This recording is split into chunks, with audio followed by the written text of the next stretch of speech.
Folks, you just missed it. We just had the most chaotic start.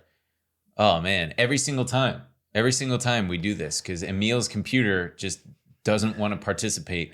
Doesn't want to play nice. It wants to participate. It doesn't. It wants to participate so badly. We get this crazy feedback echo thing because... And even though the setting is correct and it says it's correct, it's doing something else. It's doing whatever it wants to do. I have a bone to pick with Steve Jobs' ghost. Is he cremated? Yes, he's passed on. No, we know that, but is he cremated? Is Steve Jobs cremated? Steve Jobs, who was known to have an interest in Buddhism, was indeed buried after his death rather than... Okay, so we got to go dig him up. To do what? To get him to fix this, because only he could fix this. I guess you could just write an email to the other guy, Tim Cook. Yeah, it's probably more on Tim Cook's shoulders at this point than Steve Jobs. It feels... Yeah. Well, it's because Steve Jobs is famously dead. But you know what bothers me about Apple? He has nothing to do with these brand new M1, M2 laptops. This M1, M2, I think it's all bullshit, man. I don't. It's by far the fastest computer I've ever used. But mine gets slower. Like it's already had issues where it's I don't notice a difference. Maybe I'm not doing anything intensive enough. Are you using Word doc? Yeah, I am using Word doc. What do you mean it's getting slower? There's moments where it's just lagging, where I've got multiple programs open and I've got to like shut down Spotify because it can't handle the load. That. Really? Really? Dang. And I have an M1. I have the M2. Maybe I've got a bad one. You always seem to have funky shit going on. I think it's because I run I don't know what's going on. But either way. What programs are you running? Spotify, Discord, Chrome, Stickies. That's nothing. I know. That's what I'm saying. There's a problem. I'll be running Discord and Foundry and Spotify. And what's Foundry? Why don't you ever just let me talk with my hands? I like it. I'm working with you. I cannot wait to go to... I was looking up stuff on Reddit, and we've talked about this before, but the freaking algorithm on Reddit, if you look anything up now, it's just like blasting you with... So now I get a lot of like travel stuff. I was looking, and there was someone who was talking about Greece, and they were like, I've been here for like 5 days. Is everyone just like so mad? And everyone was chiming in like, that's just how they talk. It's just oh, Grecians. Greeks. Right. Fuck. What is a Grecian? Same thing? I've never heard it. You've never heard Grecian before? Grecian? Yeah, Grecian. Oh, I don't think Grecian would be a thing. That might be an adjective or something. Or... Oh, yeah, like Grecian tile or something. Why not just Greek tile? I don't know. See, this is why English is fucked, man. Well, we can't blame the English language for something. I blame English for a lot of things. Like what? I don't know. You've seen those shareable memes on Facebook about how confusing the English language is, where it's like, I can't think of a single example, but one word is just one letter off from a different word that means a completely different thing. Yeah. Or one word spelled exactly the same means different things in different contexts. Anyway, English is a famously difficult language. That is true. You know it's the language with the most words in it? No, I didn't know that. Well, now you do. Did you know that in German you can theoretically have a word that never ends? Because you can just keep piling on top of it. Oh, sure. The thing on the table that the thing is behind in the fun of the Yeah. It's like buffalo. Yeah, that's right. I fucking hate that. Yeah, I think that's an example of how it's confusing. Because you can have a whole sentence with just that. With 6 buffaloes, yeah. Look, what I was trying to say is that when you get a voicemail on your iPhone, and you try to play it and then you hit play and then hold it up to your ear, it never fucking works for me. I hit play and then I hold it up to my ear and I don't hear anything. And I turn around and I'm like, oh, because it stopped for some reason. And then it started when you pull it away? Yes. Yes. Yeah. And then I try to put it on speakerphone and it stops. And it's just, it's like, dude, any of these people actually use the products that it's mind boggling. It could be one of those things where it's like social media where they're like, oh yeah, I work at Instagram, but I don't use it. I don't let anyone in my family use this goddamn thing. I saw a thing about this woman. This woman posted, I think it was on TikTok, about the Microsoft Outlook app and how dog shit it is. She was just trying to log out of her work email and it doesn't have that option. It does not have a log out option. It has a delete account option. And it took her enough try where she finally goes, I guess I'll just try delete account. And then it prompted her and said, this will remove your account. It basically, it doesn't give you sign out. It allows you to just temporarily remove your account from the app. And she goes, that's what signing out is supposed to be. It's big email, man. I cannot believe. Oh man. I just, what a way to start the episode. You're all riled up. I'm all riled up. I'm pissed off. You read too many comments on our own videos. Oh yeah, we're gonna be doing. If you want to sign up for our Patreon, our bonus episode is gonna just be reading comments today. No, not just, but we're gonna be reading some comments. But we're gonna be nice about it. Of course, but there's a lot of people that don't understand a lot of things, and we got to set records straight and deal with it. Well, just tell them here. No, because we have bigger fish to fry. Right, but at the very least, we can tell the people, give us a break. Yeah, give us a break. Jesus, God. Yeah, and everybody's just I don't know.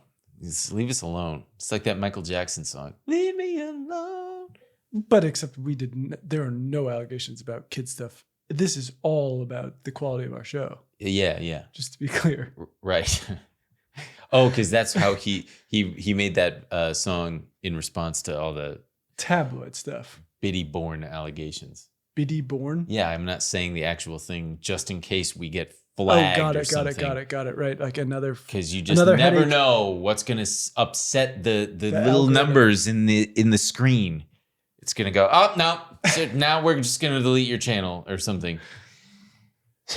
All that is to say, we have no issues with you. We love YouTube. We love YouTube. We're good with them. Should we, I don't know how we should do the intro now. Should we just say, hit it? No, we should say, hey, guys, this is going to be a really great episode. We're talking about two major topics.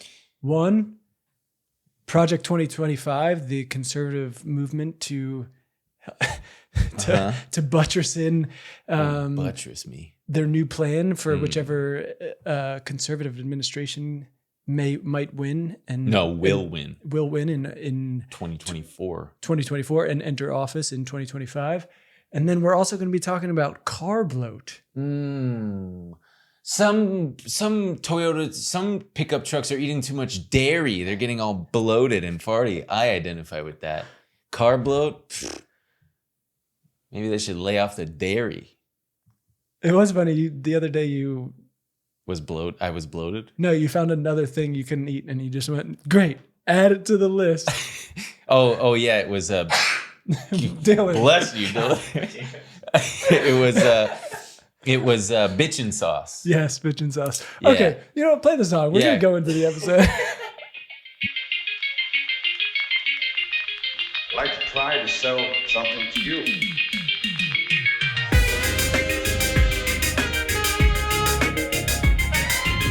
There are no missions. There are no peace. There are no wishes. There is no rest. Controls, multi-hours, rank marks, ratings, rules, bounds, and the world is a college of corporations. The world is a business. I have seen the face of God. Welcome to this episode. I was gonna call it. I was gonna give the number, but I don't know what number this will end up being. We'll figure it out. Yeah, we'll figure it out. So, oh boy, the conservatives are getting together, and they don't want to lose again, and they're trying to ensure that they're basically freaked out. There's a whole big swath of conservatives who truly believe that the country is on a collision course with a disaster. So it's important to note, this is not about winning. This is about what happens after they win. Mm-hmm. Okay, so this is not their plan to win the White House. This is their plan to undo all of the horrible things the liberals, the lefties, the commies, the socialists have done. And it's to the good old American right. And what's frustrating, as I was reading over all of it, by the way, it's a lot. We're talking about Project 2025. It's called Project 2025, and let's just Well, do so a what real is quick. Project 2025? I'll just Ben? read it directly from their website. About Project 2025, building now for a conservative victory through policy, personnel, and training. The actions of liberal politicians in Washington have created a desperate need and unique opportunity for conservatives to start undoing the damage the left has wrought and build a better country for all Americans in 2025. It's not enough for conservatives to win elections. If we are going to rescue the country from the grip of the radical left, we need both a governing agenda and the right people in place ready to carry this agenda out on day one of the next conservative administration. This is the goal of the 2025 Presidential Transition Project. It will build on 4 pillars that will collectively pave the way for an effective conservative administration.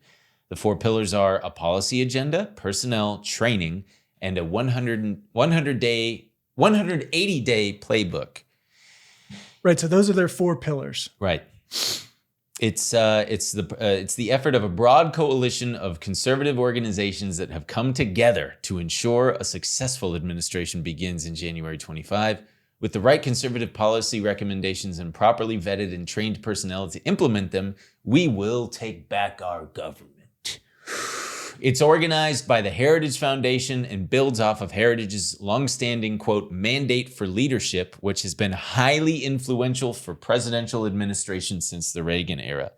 This is a big thing. So, I want to be clear. So this is like a direct response to 2016, right? I think they kind of, I think no one ever expected Trump to win. And I think they were caught with their pants around their ankles a little bit. And they were like, this is not going to happen again. All right. We're not going to let Trump or DeSantis or whoever's going to get in. Pull down our pants and expose our get in hyenas. without a plan, right? They Right. said in 2016, the conservative movement was not prepared to flood the zone with conservative personnel. This is Dr. Kevin Roberts, president of Heritage. He said on January 20th, 2025, things will be very different. This database will prepare an army of vetted, trained staff to begin dismantling the administrative state from day one. You know, there are all kinds of stories about Trump, you know, kind of that seemed to signal that he had no idea that he was going to win. There's that famous story about how like Chris Christie started, you know, once Trump won the nomination for the Republican Party,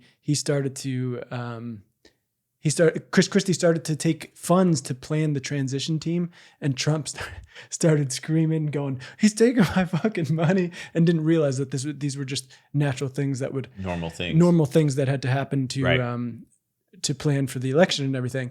And you know, I'm sure there are numerous examples of Trump just not knowing how everyday politics worked and how to staff, and he was kind of just flying by the seat of his pants. Right. So Project 2025 is, to quote Paul Dans, the director of Project 2025, he says that never before has the whole conservative movement banded together to systematically prepare to take power day one and deconstruct the administrative state. So before we really get into it, right, because it's not just Heritage. Heritage is leading this, but if you go on there it's over 70 conservative organizations, and they're playing all the hits. They got your Turning Point USA's. Oh yeah, we love Toilet Paper USA. Toilet Paper USA. You got, I don't know, ones I haven't even heard of. The Young Americans Foundation. All these Texas Public Policy Project. Moms for Liberty. I love the mom stuff. So before we can really dive into this, it helps to understand who's behind it, which is the Heritage Foundation. And I did not know much about the Heritage Foundation, my esteemed colleague. I took some reading, but it's they have been influential not just for a conservative administration. They've been influential in Clinton's, in Obama's, and even have a voice in Biden's administration. They're basically a big conservative think tank, and they have been incredibly influential ever since they started in the late 70s. Yeah. So they were. This is from their Wikipedia page. They were influential in developing and advancing the so-called Reagan Doctrine, a Reagan administration foreign policy initiative in which the U.S. provided military and other support to anti-communist resistance movements, fighting Soviet-aligned governments in Afghanistan, Angola, Cambodia, Nicaragua, and other nations during the final years of the Cold War.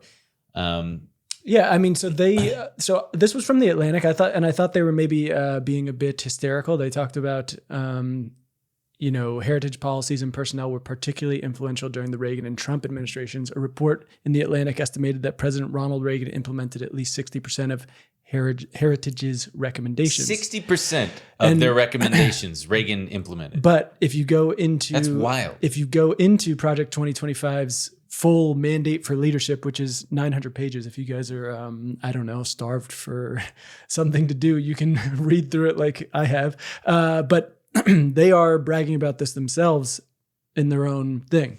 Right. So they're proud to have played a pivotal role in this period.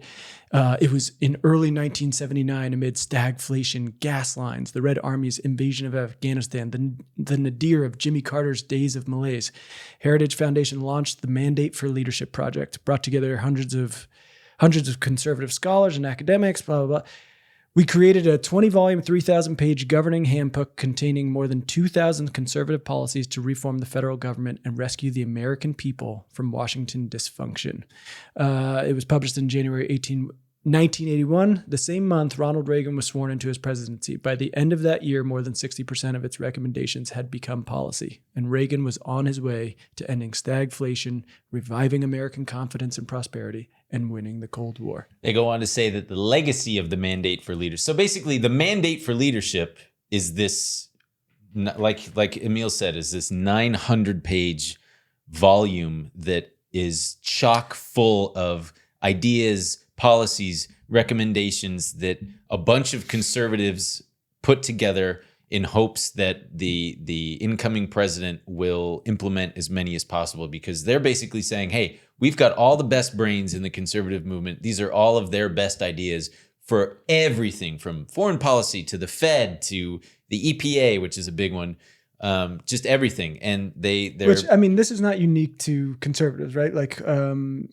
think tanks often act as this kind of weird holdover period in between administrations and kind of having a way to have personnel ready, policy ready, and that kind of thing. But the Heritage Foundation is extremely influential and effective, obviously, in some of these things. Yeah. The authors of this express consensus recommendations already forged, especially along 4 broad fronts that will decide America's future. Number 1, restore the family as the centerpiece of American life and protect our children.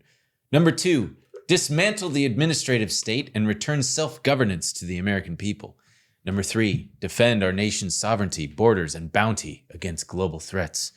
Number 4, secure our God-given individual rights to live freely, what our Constitution calls the blessings of liberty.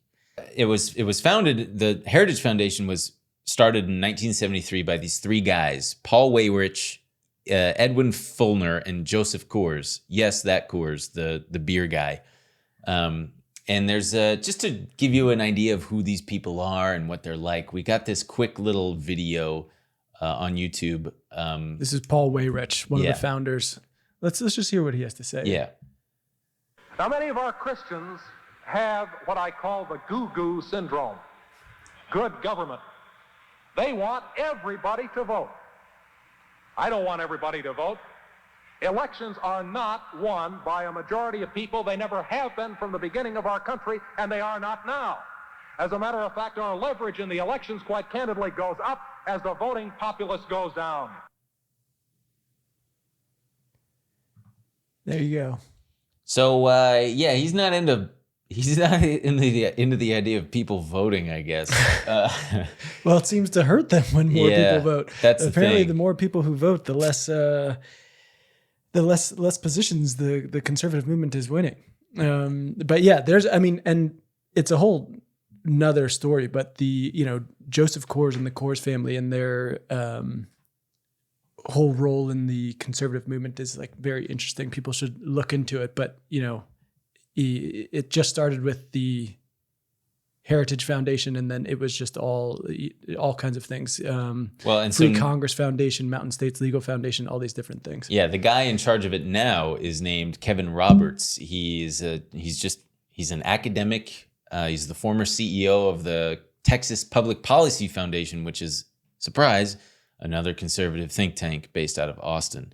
And so the reason that we're covering this is just because these are the people who are potentially going to be shaping and influencing policies that may be implemented by an elected conservative government. So it's probably a good idea to just at least be aware of it, because I certainly had no idea. I did not know how deep this shit ran, and just how much, I mean, as we're about to talk about, how they influenced even the Clinton administration. Right. So like they're very influential, and you know they often line up with even mainstream Democrats in pushing these economic agendas, right? So Bill Clinton strongly supported NAFTA, the North American Free Trade Agreement. This had been a heritage-supported priority since the 80s. All right, the idea for a unified trade zone linking the economies of the United States, Canada, and Mexico had initially been raised by Ronald Reagan during his 1980 presidential campaign and was developed and negotiated during the Reagan and Bush administrations. In 93, during his first year in office, despite opposition from most of his fellow Democrats in Congress and many left-leaning labor unions, Clinton successfully lobbied Congress to ratify the treaty. It takes a Democrat. And then it was also the big welfare reforms that Clinton is famous for. His major welfare reforms, that was also a NAFTA thing with the Heritage Foundation, with the cooperation of Republican-controlled Congress in 1996. The welfare reform law implemented many long-standing and major heritage policy recommendations requiring most recipients to find employment, and by 2016 had reduced the number of Americans on cash assistance from 13 million to 3 million. Is that a good thing? Reducing that many Americans from 13? No, they're kicking them off. They're not raising people's standard of living. They're not finding people, better incomes and making it so they're not qualified. They're just making it harder for people to be on it. Yeah, they're making it harder for people to access government assistance. Right. Gotcha. Okay, so now you have like a whole new list of things you need to hit just to be able to qualify. Right. So just jumping straight up to the Trump administration, these heritage motherfuckers, man, they had perhaps the most influence on any administration in recent history, because a lot of other conservative think tanks had members who identified as never Trumpers. So there was kind of nowhere else to pull from besides the Heritage Foundation, who basically told him early on that they were going to support him no matter what. And they did, and he won. So at least 66 foundation employees and alumni were given positions in the administration. Yeah, and Heritage is behind two of his major policy success, what they would call successes: the Tax Cuts and the Jobs Act of 2017, and the U.S.-Mexico-Canada Agreement, updating NAFTA. But in their mind, like this isn't even close to far enough, right? They want to be prepared. 66 Heritage employees is nothing, all right? So they're talking about their own director has called this. They're basically building a conservative LinkedIn, right? They're going to have a database of every conservative person who's interested in working for this new administration. And not only that, they're going to train them up, right? So you can go on here and you can submit I tried to submit my application for. Did you? Yeah. That'd be kind of fun. Well, because I just wanted to know what they were looking for, right? So yeah. it's of course it's everything. They're saying any and all backgrounds. That's not true, because when you go into so you obviously have to fill in your general stuff, your name, your address, whatever, but then you quickly get to political and philosophical approach. And they've got only 9 different things. They've got traditional conservative, fiscal conservative, social conservative, paleo conservative, then your moderate liberal. Is a paleo conservative someone who's like into CrossFit? I don't know. And then it's just libertarian, neoconservative, progressive. So pretty much outside of, I think their only left-leaning things are liberal and progressive. It looks like it, yeah. I can't imagine, and you can check multiple things. And check them all. But I can't imagine if you check liberal or progressive, you're going to be considered a strong candidate for these. And then they want you to explain your philosophy. Name one person, past or present, who has influenced the development of your political philosophy. My computer overheated when I typed in Karl Marx. But then they have a whole thing of, do you agree with the following statements? And I thought they were all going to just be like, if you just click agree, but they try to trick you with some of these. They really want to know just everything. The U.S. has the right to select immigrants based on the country of origin. Agree, disagree? Neither agree or disagree. Government should subsidize the use of production of energy, particularly for new and innovative energy technologies. Okay, so that's pillar 2. It's this personnel database that they started in 2014. That it's like you said, it's this LinkedIn of thousands of conservatives that are basically hoping to be picked and selected by whatever incoming conservative president. So that's pillar 2. Pillar 1, like we said, was the mandate for leadership. And we're going to go through book. some of that in a bit. Yeah, and then pillar 3 is training. So once you get brought in, you get trained. They've got this Presidential Administration Academy. It's a one-of-a-kind educational and skill-building program designed to prepare and equip future political appointees now to be ready on day 1 of the next conservative administration. And they're really doing. I have to hand it to them. The organization that it takes, it's really straightforward. It's really it's really well organized. They got the book for the president. They've got the people that the president can choose from to implement the things in the book, and they've got a training program and education thing to help those people who are interested in helping that president. And it's like, goddamn, what are we doing? What are the Democrats doing, man? What is that? Your mail? Yeah. Holy shit! You'll learn from a distinguished and they've got solid people. It would seem you'll learn from a distinguished roster of former political appointees from 4 previous presidential administrations, as well as from policy experts, practitioners, and subject matter experts representing over 65 partner organizations. It is a veritable who's who of the conservative movement. Yeah, I already signed up for Prepared to Serve and Conservative Governance 101, but I got waitlisted for Conservative Governance Advancing Policy. Well, because you've got to have dude, how can you expect to get into advancing policy if you haven't even done 101 I asked if I could test out. Okay, you are not clearly you are not Project 2025 material. I do like that they're doing American Idol for the next great presidential aid. Yeah. Oh boy. So pillar 4 finally is the 180-day transition playbook, which includes a comprehensive, concrete transition plan for each federal agency.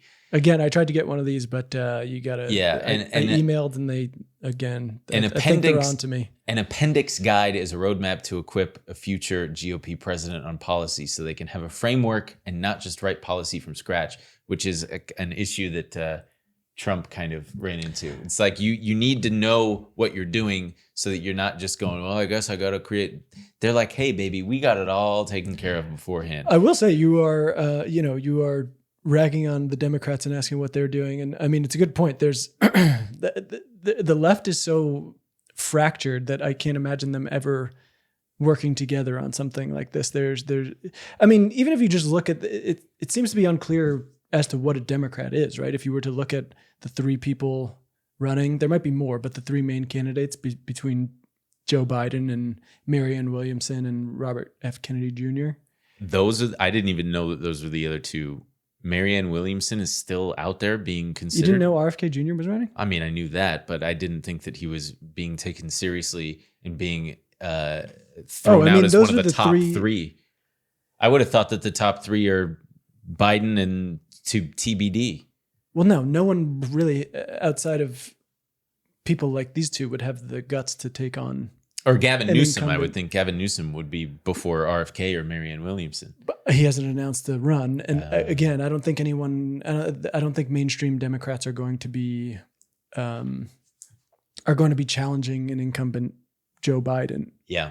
So that's why you have outsiders doing that. But no one seems to really know what a Democratic Party stands for, right? They seem to, in some of these cases we were talking about, they align with some of these Heritage Foundation things. And then, when you start getting into the more left space of the Democratic Party and everything, have you heard anything about Justice Democrats? No, what are Justice Democrats?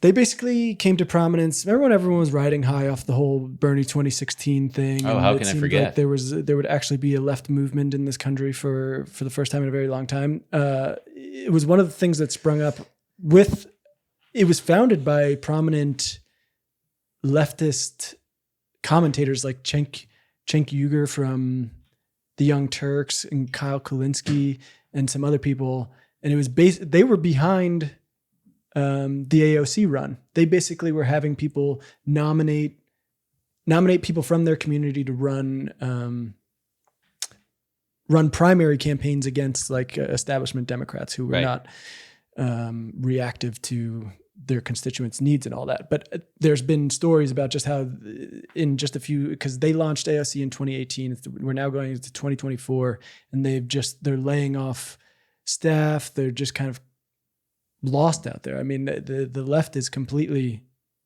adrift. I don't think it quite knows what it is ever since the implosion of Bernie's 2020 campaign. And you could never imagine, and things where this 180-day playbook where things you can start getting done on day one, there are commentators who are doing things like that. We talk about the day one agenda from American Prospect and stuff, but it's so fringe and mainstream Democrats like Joe Biden, they wouldn't even register most of these things. Right. Whereas if you look at this mandate for leadership, I mean, just the foreword by this Kevin guy, the head of the Heritage Foundation, boy, oh boy, I highly recommend you guys give it a read because it's freaky. I don't know if I do recommend you. It broke my brain, but well, so let's look at some of these promises. He's saying that the conservative promise is four things. Promise number one: restore the family as the centerpiece of American life and protect our children. The next conservative president must get to work pursuing the true priority of politics, the well-being of the American family. So he says that the American family is in crisis. He notes that 40% of all children are born to unmarried mothers and that fatherlessness is one of the principal sources of American poverty, crime, mental illness, teen suicide, substance abuse, rejection of the church, and high school dropouts. Like, look, okay, sure. Yeah. Having a family is I don't fucking know, man. These people, sure, there's plenty. Look at Barack Obama grew up in a fatherless household and he went on to become the president of the United States. Is he an outlier? Maybe. Well, also, yeah, that's an anecdotal story. I also think it's important to like call out that I think this is also just like dog whistle bullshit with like, there is a stat from the CDC with the 70% of black children, growing up fatherless or whatever, but, in unmarried households. But if you look deeper into it, it doesn't mean that they are growing up fatherless. They have similar levels of being in their children's lives. And then if you go deeper, you're talking about mass incarceration and shit like that. Sure. And it doesn't seem like the Heritage Foundation is, in any way interested in addressing the mass incarceration problem.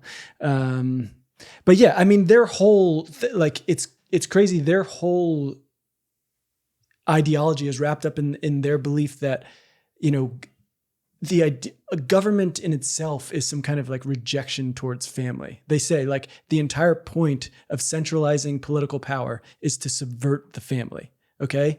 Totally. Its purpose is to replace people's natural loves and loyalties with unnatural ones. Yeah. You see this in the popular left-wing aphorism. Government is simply the name we give to the things we choose to do together. Oh man, I hear that all the time. I see it on t-shirts and shit. And what a horrible thing. But in real life, most of the things people do together have nothing to do with government. These are the mediating institutions that serve as the building blocks of any healthy society. Marriage, family, work, church, school, volunteering. It's funny. He goes on to talk about how, and again, this is something that I can kind of get behind, where people just want to be happy. People just want to feel fulfilled. And some of that comes from just going to work every day and coming home, God damn it, coming home to your kid. It's kind of, but then it's like, it's that conservative white kind of dog whistly thing of the dad coming home with the suitcase Sure. to the white picket fence with the Chevy Bel Air in the driveway. I mean, the the amount of times they've said church in this entire thing, it's like in Christian, like they will soon turn back to Christian schools and clubs. It's like, but because they believe that we're a godless society, that right, leftists and that's are our whole fucking. because he goes on to say the next American conservative president must make the institutions of American civil society hard targets for woke culture warriors.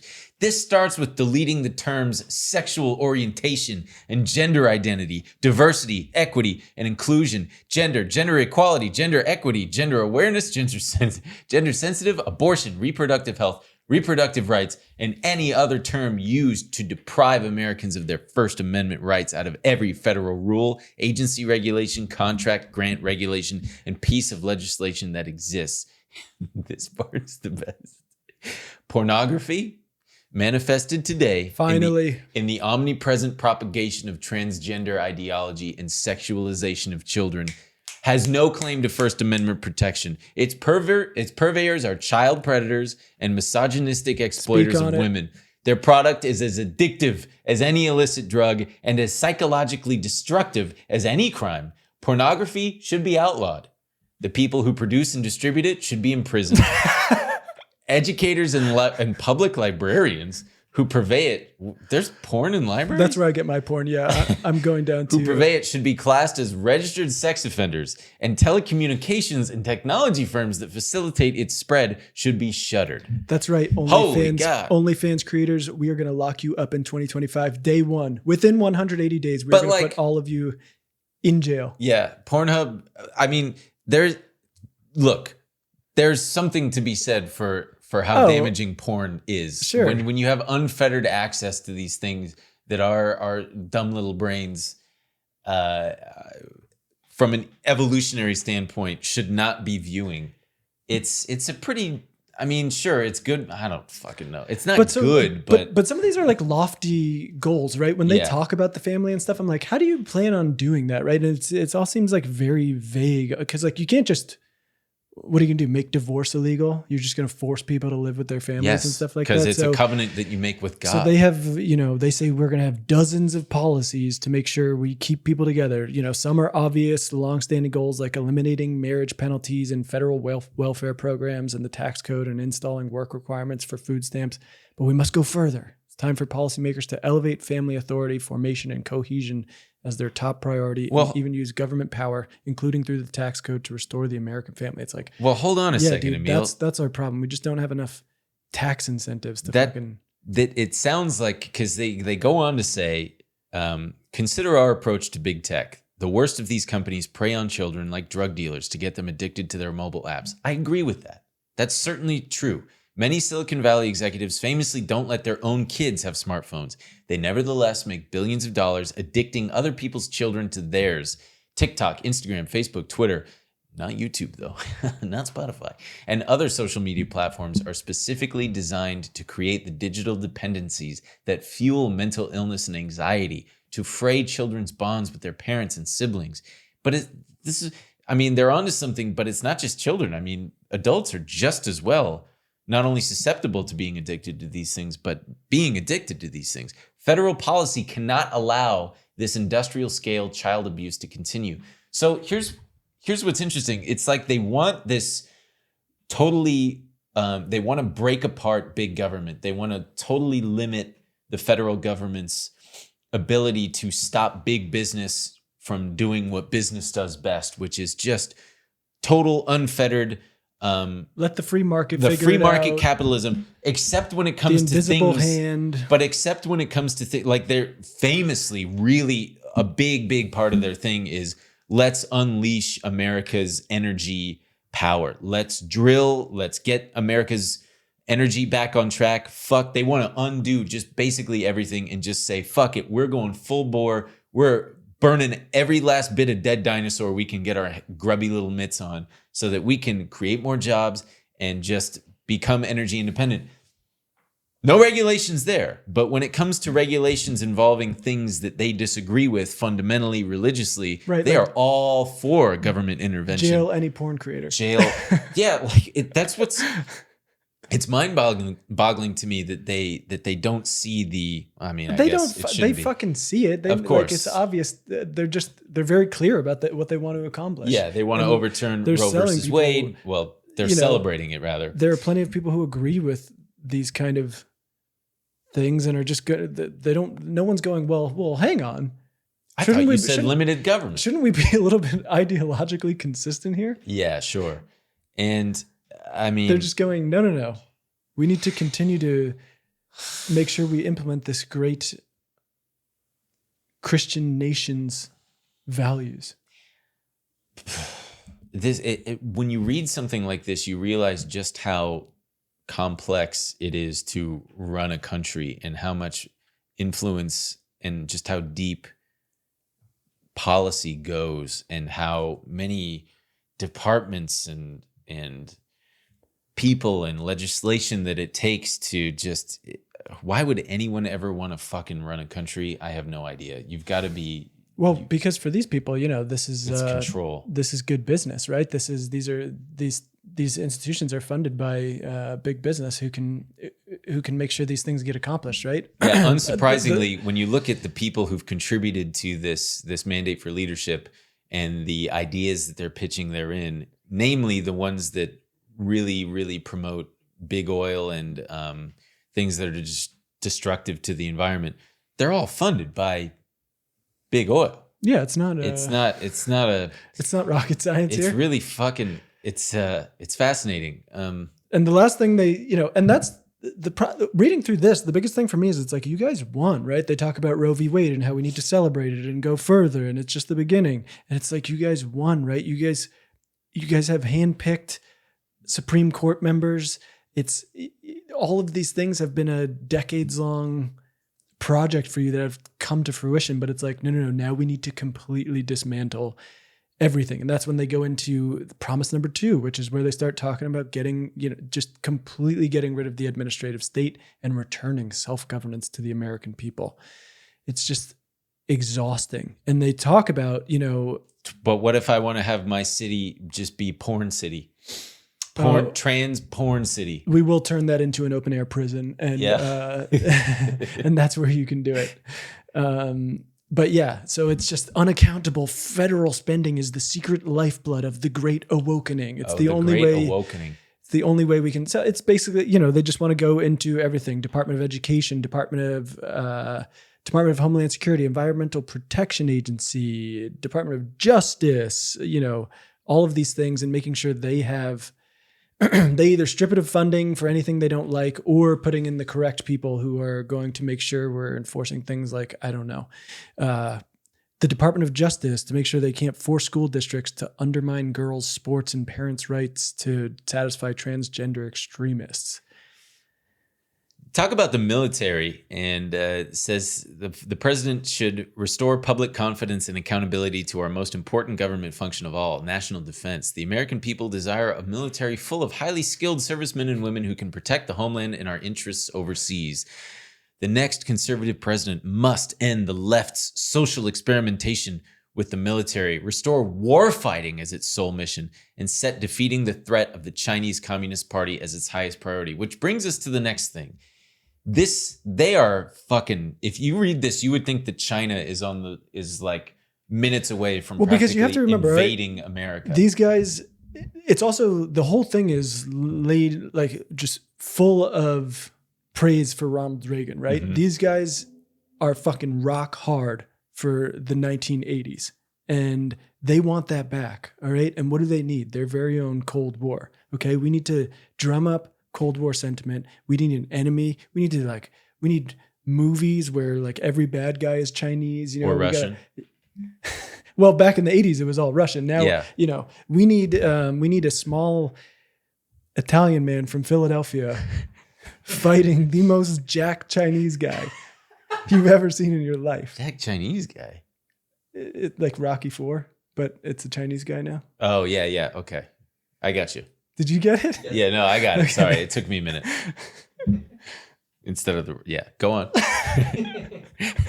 But yeah, so I mean, that's like they want that back, and that gives you kind of unfettered access to all of these things, right? It's all in the name of defeating this common enemy, but it's not. What we got was hollowed out institutions that don't work for anybody anymore, Right. in the name of like expediency and efficiency. Well, because when Reagan famously said, "Let the bull loose," is that what he said? Was that what he said? Let this bull run loose. When he declared the bull market of the '80s was on, like just everybody go for it.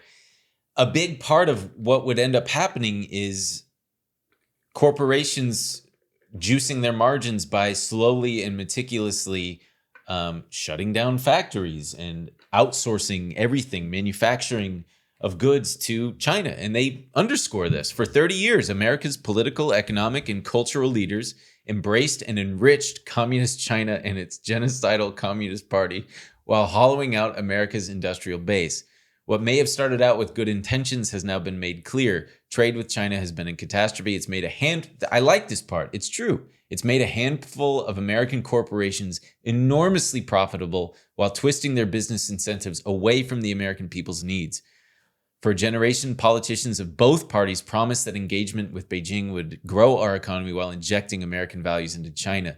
The opposite has happened. I love this. American factories have closed, jobs have been outsourced, our manufacturing economy has been financialized, and all along, the corporations profiting failed to export our values of human rights and freedom. Rather, they imported China's anti-American values into their C-suites. I don't know about that part.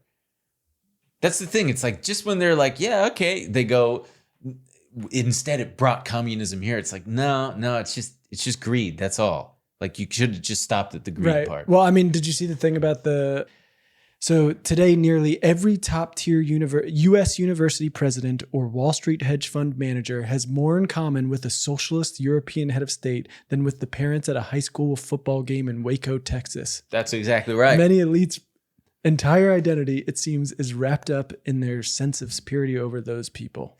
I agree with that. A part of that many of these elites sense, but there is a sense of superiority. But it's the same thing of always, where we're like, God, I wish Democrats behaved the way the right describes them behaving. You know what I mean? It's like, no, they do not. They have much closer like held beliefs to a Heritage Foundation member, maybe not on, the woke stuff, but when it comes to big business and all of that kind of stuff, like, sure, this is, business as usual. Because they go on to point out how what is it called? When you do as I say, not as I do. When it's a hypocritical. Mm-hmm. They point out Gavin Newsom's hypocrisy in telling people to stay home for COVID, but then going out to like the most expensive restaurant in California with a bunch of people. Let them hang out at French Laundry. They've got a really big issue with big tech. So, I guess, we could go on about this for hours. There's so much to cover. They want to, it's the typical stuff that they ought to close the borders, rein in big tech, go on the offense against China, basically shut off all trade with China, protect the American family institution, and and then energy. America's vast reserves of oil and natural gas are not an environmental problem. They are the lifeblood of economic growth. Jesus Christ. This is the part that's like most terrifying to me is the energy stuff. They're just saying that the dominance of the global energy market would be a good thing for the world and more importantly for us. It's not just about jobs, even though unleashing domestic energy production would create millions of them, higher wages. It would facilitate reinvigoration of America's entire industrial and manufacturing sector as we disentangle our economy from China. It would rebalance power away from dangerous regimes in Russia and the Middle East. But then, sure, that would happen. If we did that, and if the environment weren't a factor, that is what would happen. We would become more self-sufficient and thus more powerful and less reliant on these other things. But that's to ignore what other countries around the world are doing, which is embracing and leaning into and making more efficient these alternative energy sources. So that would put us behind. because then they're going to get a head start on developing technologies and manufacturing those technologies. Right. And the things they are describing, it's like there's only one solution to them, which is just drill more, produce more, burn more. Yeah. And until like, when they we have run out. and then any other option, like alternative resources, like new technologies, smaller cars, public transit. It's all just like, okay, you're a European socialist. You'd probably work for the Chinese government. You commie. It's like, whoa, buddy. Yeah. It's If anything, the smarter thing is to plan it. Like what I'm all for the unleashing of American ingenuity in competition and all that shit. So what is the problem with letting people do that with alternative energy sources? It's because they've got big oil's dick so far down their throat and up their ass that they don't know whether to sit down or stand up. I mean, that's going to be a whole nother problem. I mean, that the whole like anti-science movement that we've kind of found ourselves in with all kinds of things is disheartening. Reaching it. Well, yeah, but it's really reached into climate stuff, and like there are green energy projects that are going to be held up from people. There's one in, I think it's Ocean City, New Jersey, or it's down of course south it's New near Jersey, dude. Come on, don't do that to me. Okay, go on. They want to build an offshore wind farm, like pretty far offshore, and it's just there's a whole group of people talking about how it's going to have all these negative consequences for marine life, all these things. Even though, I mean, I'm not a scientist, but it's the scientists seem to be settled on the fact that it's not going to cause these things, and there is a huge like save the shore movement about like, and so even when we try to get these things done, we're gonna fight tooth and nail on every little project. You know what's an interesting thing that I've been noticing among conservatives online, the vocal ones, is just, hey, if they lied about COVID, what else are they lying about? Like throughout history, they're now just going back and going, hey, was Abraham Lincoln a good guy? Was the Civil War really about like slavery? Maybe slavery was actually good. And just because they're now just saying, hey, the people in history, the winners write history, that doesn't mean that we should believe it. I guess, but like, no, that's what they're doing. No, I know, but that's the kind of thing where I'm like, that's the problem of like whoever decided that it would be good to lie about these things and bury all these things. I mean, you're seeing it now, right? For probably close to a year, all of these different things that are now believed in the mainstream, like lab leak theory was like, oh, you'd lose your job or something. Yeah. It's like, so, I mean, so there is something to be said. These people did this to themselves. Right. Like, they cried wolf, which has me worried about the next legitimate huge pandemic, which I believe is right around the corner. Whether it's H5N1 or MERS COVID. Dude, you are becoming a full-blown truther over. I'm not I love it. I like this. A truther? I like this pivot into H1N1. I'm just tired of the big the cultural plinko machine that is just you stick in your belief at the top or whatever topic, and eventually it makes its way down to you're either super left on it or super right on it. It's either this or this thing, and it's just I believe that it is a hallmark of the success of media companies because it's sowing discord and disagreement and constantly giving bad news out there and pessimism is the most profitable thing.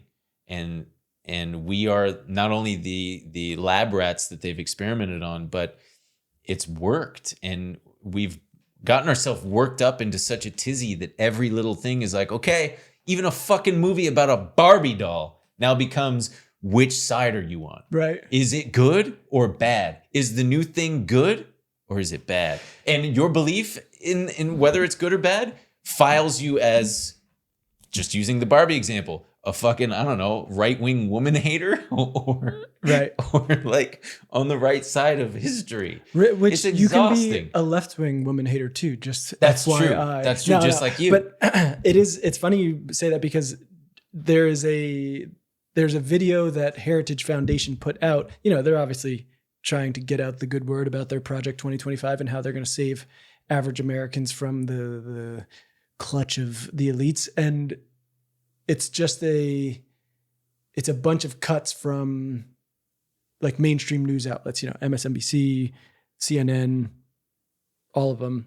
And they're, you know, you've got Rachel Maddow, all those people going like, this is bad, blah, blah, talking about Project 2025. Yeah. And it's, the whole point is like, See how afraid they are? or just like they're against it. And you can see there's comments being like, that's all I needed to know. If they don't like it, like Right. I'm for it. And That's it's like, yeah.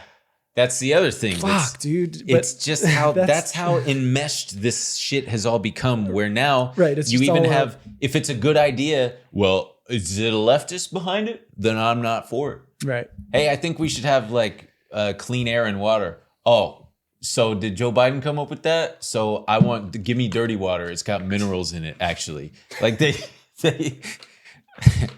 Speaking of, how does that I mean, water sommelier but guy make money? That's, you know, I feel like you have to, that's on both sides. I believe Yes. it was Kamala Harris who said she wouldn't, she didn't want to pronounced Kamala. Come on, dude. Okay. Go on. But she didn't want to take the vaccine because it was made under the Trump administration's right. Operation Warp Speed. You know, I don't know. This is obviously not a right-wing problem. We're just going through this. Or this even project. vaccines for that matter. Like, the more I think about it, it is unsettling that, hey, this corporation that stands to make literally tens of billions of dollars will not be held accountable in any way, shape, or form if shit goes wrong and Sure. that's like, Yeah. that's unsettling. But to even bring that up and say, hey man, that kind of makes me feel a little Right. a certain way. It's like, oh, are you anti-science? Right. Do you not trust science? Right. Bitch, I trust it. If you but- want to say you like feel a little squeamish about like Yeah. big pharma, people are like, interesting. I didn't know you were a fascist. Yeah. Excuse me that I don't trust Pfizer. Right. Yeah, I don't. Why should I? They have a history of, they're just as, guess what? They spend millions of dollars buying politicians just like oil companies do. Here's the thing. Big companies are not your friend unless we're talking Diet Coke. No, they're not our Coca-Cola friend is my either. friend. No, they're my friend. And Dr. Bronner's, good friend. That's a good company. They're a small Patagonia, company, probably pretty good. Yeah. Yeah. We'll see.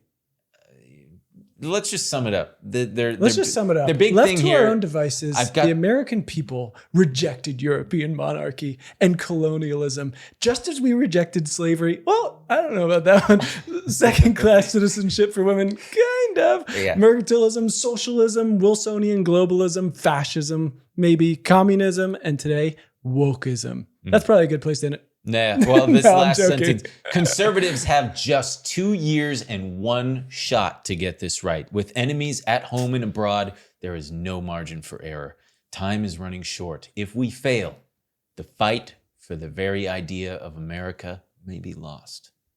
I mean, it would take us probably 6 hours to go through this whole thing, and like, really, yeah. it's so riddled with just kind of just dead wrong things. It's like, you know, the United States remains the most innovative and upwardly mobile society. Not even No, close. I would say that Japan is and has been. It's not. It's Not Japan? Who is it? if you're talking about the most upwardly mobile society, it's going to be Sweden? It's going to be the Nordic countries. Oh, yeah. That's very white of you. I mean, they're just. Did you just Google best upwardly mobile country? No, I googled the most upwardly mobile. Yeah, you did. Countries. Most upwardly. What does that even mean, upwardly mobile? Upwardly mobile, like being able to move from your socioeconomic status to another one, right? So Right. America is famous for, you know, your lot in life will be completely determined by your zip code. But so if you are an upwardly mobile society, it doesn't matter that you were born to. Thank God a I'm poor 90210. Are you? No. No. No. But I mean, if you look at, we don't even crack the top 10. I don't think we crack the top 20. Like it's all Nordic countries. Denmark's number 1. Norway, Finland, Sweden, Iceland, Netherlands, Switzerland, Austria, Belgium, Luxembourg. Damn. All places with what? Whites. Jesus, no. Good Robust safety nets. Robust welfare states. Yeah. And good, like, safety nets. It's the health insurance. But to them, it's that's a prison. To be locked into the ability to not go bankrupt from. Which is so funny because then they love to, with their conservative memes about this is what the left is taking away from you, where it's like a Nordic Aryan looking guy. Like, look at what these are our ancestors. It's like, hey, buddy, they're still over there. Right. And they're doing it right. Yeah, we just got out of the doctor and we didn't pay anything. Yeah. Oh, fuck you, commie. Like, okay, do you like them or do you not like? I don't. There's just a ton of head scratchers. I don't think it's that big of a head scratcher. I think it's probably a lot of racism. Like a lot of public goods often get gutted when you start seeing like integration and enforcement of making it available to all Americans. Fucking conservatives, man. Okay, should we talk about we're already over an hour. Should we just save the other thing for the bonus? What do you think? Or should we touch on it for 10 minutes? I don't know. What do you think, Dillon? Okay. Yeah. Why don't let's go? Honestly, it's fun because it kind of it feels like it touches on this stuff a little bit. And we already said in the intro we're gonna do it. Let's talk about the car bloat. Oh yeah, okay. So car bloat. Let's pivot here. Let's grab the steering wheel, if you will, and veer and veer across the street and not see any pedestrians because that's right, baby. It's car bloat. Pedestrians are dead. We killed them all. So there's a great thread. What is car bloat? Car bloat is the phenomenon that cars are just getting bigger and bigger and bigger, which they are. It's funny because we used to have a long commute together. And to where? I don't even remember. The place, it seems like a distant dream, a distant memory. It's funny because I would say, I brought it up to you. I said, man, when I was a kid, like in the early 2000s, the whole thing was that like, they're going to take away our SUVs. Like big government doesn't want us to drive what we want to drive. And the whole fear and prediction was that like, we're just going to be driving smaller and smaller cars, like gay little Europeans. Mm-hmm. Yeah. And I said, but every time we're on the road, that's like the last thing I see. You when you walk next to one of these trucks, the hoods come up to my chest. On just a fucking F-150. It's the most a Silverado. Yeah. Yeah. What are you hauling around besides your dipshit little children? Nothing. It's unbelievable. So there's this guy David Zipper, awesome name. Really awesome great guy, name. a really great guy too. I've been reading a lot of his stuff. I like him. He's got this. It's just a Twitter thread. So let's just go through this Twitter thread. But he wrote a ton of articles about all of these problems. But he's got this thread about how huge cars are terrible for society in ways that are hidden. So some basic info first. I did not know this. 80% of U.S. car sales are now trucks or SUVs. Dude, 80%. I was floored by this. That's unbelievable. Did you know that? So this was the thing that got me. Ford doesn't even make cars anymore. They only make trucks and SUVs? They make trucks and SUVs, and they make light trucks. Well, I don't think it's considered like a sports car, but the Mustang. But there's no 4-door sedans. There's no like. What about like the Eclipse? Dead. I don't know what an Eclipse is. Or that's not an Eclipse. That's a Mitsubishi. Fuck. That's not even the right country. Like, the Ford Taurus. It's dead. Dead. What about the Cobalt? Oh, that's Chevy. Chevy only makes 2 cars now. Two kinds of car. Yep. The rest, trucks, SUVs. Well, because everything other than a big old honking truck is gay. Exactly. And you don't want to be seen as gay. Nope. Yeah. Better not in 2025 when the Heritage Foundation. Here's what's wild. The 2023 Ford F-150 is 800 pounds heavier and 7 inches taller than in 1991. And as you said, here's this picture of this woman. Look at this. What are you laughing at? It's insane. Yeah. She is for the audio listener. It's just a picture of a woman standing in front of. She looks like she's probably 5'8". So for the audio listener, if this truck were to hit her, she would be. Her entire body would go, and her head would just stay right there. Or she would just stick to the front of it, and the driver would never even know. It would knock her body clean off her head. Yeah. So he points out that a big problem. Problem number one is that this car bloat endangers pedestrians. It endangers everybody who's not in your big ass fucking car. Right. These taller vehicles have bigger blind spots and are more likely to strike a person's torso or head. They also exert obviously more force when they crash into a person, bicycle, or smaller car. They also have longer braking distances. It's a problem. Who cares? Let them hit the pedestrians. It's your fault for walking. It's also they also require more energy to move, which makes them consume more gas. And when they're electrified, their big ass batteries are really inefficient, so that the bigger models end up generating more pollution than some gas powered cars. Right. So this is this is the biggest thing to me. This is the best solution we can come up with, which is electric cars. But meanwhile, they're making the problem worse. I mean, we've already talked about all the Tesla bullshit, how your car's not even going to work in the severe heat. But so, or cold. Right. While electric SUVs do not produce tailpipe emissions, which is, what makes everyone think oh, great, we solved the problem. They will damage the planet in many other ways because they are so heavy. SUVs require gigantic batteries in order to provide the 300 plus miles of range that car makers insist are necessary. An assumption that's dubious, by the way. Charging those batteries requires generating a lot of power, which itself creates considerable emissions, particularly oversized SUVs like the Hummer EV, which is fucking ridiculous. Why do we even have that? Can produce more greenhouse gases per mile than a gas-powered sedan. Recent research found that they could even hasten climate change by slowing the process of electrifying smaller, more efficient vehicles. You've also got I didn't even realize this, but the pressure on tires makes them erode faster. Yeah. And then the particles from those tires can get absorbed into water. They also float through the air. But not only that, so heavier cars damages roads. Los Angeles fucking sucks to drive in. It's just when we would drive to that undisclosed location for the previous job whose name I can't really remember and escapes me because it feels like some kind of distant dream.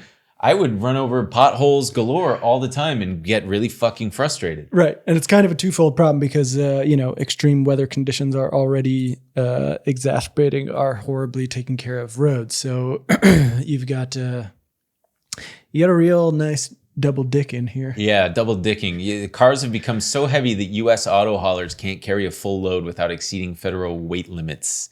And guess what car makers are doing? Instead of making cars smaller and lighter, they're just asking the feds to raise the limit. Because big, heavy cars can be sold for more money. Right. Cars are more expensive than ever. People are paying $50,000 for one of these gigantic cars just to...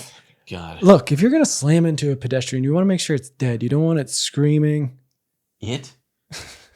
Yeah, you want it screaming. You want to hear a wild stat? What? This is from the Fast Company article. Regardless of how they are powered, SUVs do no favors for the animal kingdom. I cannot believe this. Wait. Is this a guess? Because I want to guess. No, you don't have to guess. I want to. All right, guess how many vertebrates are fatally struck by vehicles annually. Why don't you just say animals? How many animals are killed in the United States annually by cars? Yeah. I'm going to say 35 million. Multiply that by 10. No fucking way. 350 million vertebrates? Some 350 million vertebrates are fatally struck by vehicles annually in the U.S., and roadkill deaths have risen sharply in recent decades. Jesus Christ. And this is, and they're not... How many vertebrates are there? And the big problem with that is the height of these vehicles. They just don't see. Yeah, because they can't see. But I cannot fathom this. I don't think I've ever killed a vertebrate with my car. Yeah. So there's about, 350 million people in the U.S.? Yeah, that's one for every person. But most of those people aren't driving. Yeah. I mean, a lot of them are kids. Yeah. So, I mean, people are pulling double, triple duty on these. Just people are killing and probably not even realizing. Anywhere from 2 to 5 vertebrates a year. Yeah. This guy in my... I guess it could be a lot of squirrels, Yeah, raccoons. raccoons, Rats. possums. Is a bird of birds. Like me when I hit that pigeon. It kept flying, but I hit it. And then, so part of the problem is they say, well, this is just what people want. Yeah, because you're not giving us any fucking alternatives, dipshit. I don't think it is what people want. No, exactly. It's not. Right. I think yes, people are buying them because it's harder and harder to find one of these cars, right? People are having a harder and harder time finding. Ford doesn't make a fucking car anymore. And it's not because people don't want them. It's because they can charge more for the other types of vehicles. Yeah. Right? You would have drove a Ford Taurus before? Well, why don't you get our Ford Bronco? It gets 17 miles to the gallon. Cool. And you're going to kill probably 2 to 5 animals this year in it. It's not, man. It's, I believe you're 4 times more likely to get killed if you're struck by one of these things. Yeah, I believe it's 4 times more likely. Good. I'm ready to go. Yeah? No. Oh, yeah. Oh, according to 2022 data from the U.S. from the EPA, 3/4 of new vehicles produced in the U.S. are light trucks now. Great. Make Not them so bigger. light. Make them even bigger. Make everyone fucking drive a semi. Here's another shitty stat. Deaths in motor vehicle crashes rose more than 33% from 2011 to 2021. And since 2010, pedestrian deaths have climbed 77%. Right, because people are just driving tanks around and slamming into each other. Light trucks injure pedestrians more severely than passenger cars in crashes, and the size of cars and trucks sold as the size of trucks and cars grows. Some current models, such as the Toyota RAV4, are 1/3 larger than they were 15 years ago. Jesus fucking Christ, man. I swear to God. It's also frustrating too, because they act like this is the only way. Like we're electrifying everything, and people want these things. We have to give them to them. Yeah. So there's the U.S. doesn't have any regulations that require car manufacturers to consider the safety of anyone outside of cars, but now the NHTSA is proposing to add information to its crash test ratings, measuring how well cars protect pedestrians in crashes. So they're suggesting, hey, maybe bumpers and hoods that can absorb the impact of a person better than they currently do. Why is that the solution? Why is that the solution? So you could have a 5-star safety rating car, but have 0 stars for protecting pedestrians, which is. I can't imagine anybody's going to be buying a car based on how well it protects. Yeah. But geez Louise, man. Oh, I wanted the new Chevy Tahoe, but it's just not protective enough against human bodies. What's wild is it makes you wonder how many children have been hit just for friendly fire style. Have you ever seen the video where they have children stand or sit in front of the... Oh yeah, you can't fucking see them. Yeah, they got to 9 children lined up before... Oh, 9 kids deep? Yeah, before you could even see the first one. Oh, God. That's 8 more vertebrates for this. Yes, add it to the list. I wonder if that 350 million includes humans. Probably not. But yeah, apparently people are starting... So people are buying things like this and finding that it's so... It's so inconvenient for their everyday life, right? Getting into your literal semi truck that you need to have an extra step ladder to get into, that people are buying more and more golf carts for just getting around their little community. There's a city in Georgia called Peachtree City or something like that. 30,000 people live there, and it's only golf carts. We should all just get golf carts. Yeah. Because no one's going to talk about the goddamn trains. Don't get me started on the trains. Did you see RFK Jr.? He tweeted. He made me do a little bit of a kombucha girl face. Huh? Which was what? Because, by the way, what was just trending in the United States on Twitter is Cheryl Hines and autism. Or autistic, rather. Yeah, well, sorry. this is... So he... What about the trains? He tweeted He tweeted a link to a story from China Daily about their plans to make maglev trains that can hit up to 650 kilometers an hour. And so he tweeted, let's see. Why can't we do this in America? Next gen maglev trains can reach speeds of 400 miles per hour. If we muster political will and turn our money from war toward national revitalization, we could link our cities together with efficient hatch trains. It is pretty good. That's pretty good. Do I sound like you him? sound just like him. Thank you very But, much. You know, yeah, stop talking about vaccines and be the train guy. You know, Yeah, be that's the what- train guy. If I were his advisor, I'd be going, "Hey, it's time to shut up about the vaccines, and even just say you were wrong. Right. Just say, hey, I'm wrong. Even if you don't truly believe it, just do it. Just be politics. sacrifice Do your whole politics thing right. just for trains. Be Yeah. the train guy. Be the train guy. Make Joe Biden talk about trains. I would love it if you became train guy. I'm a train candidate. I'm in trains. Just, oh yeah, honk that horn, dude. He should just wear an old timey conductor's hat all the time. Wouldn't we love that? Oh, RFK I would Jr. fucking love that, man. All aboard. Yeah. Who, honk honk. Oh man. Oh god. Okay, that's a good place to end this episode. Okay.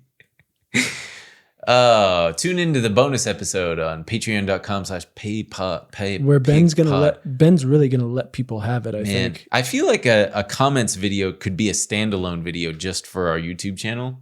That's maybe, what we should do. Maybe we just release this later and just do it again. I mean, we could do it multiple times. Reading the comments version 1. Yeah, there's tons of shitty. There's never Didn't know my idea was shitty. no. There's never a Shortage of shitty comments? yes. There's Yeah, never a yeah. shortage of people just Absolutely right. being unfairly mean to us. Well, It's always unfair to be mean to us, I would say. I'd like to give a very hearty Project 2025. God bless you and God bless I'd America. like to say, look out for my application. You guys keep it just keeps bouncing back, and I I have want to go that. pee. I want that 180-day playbook. All right, guys, we love you. Bye.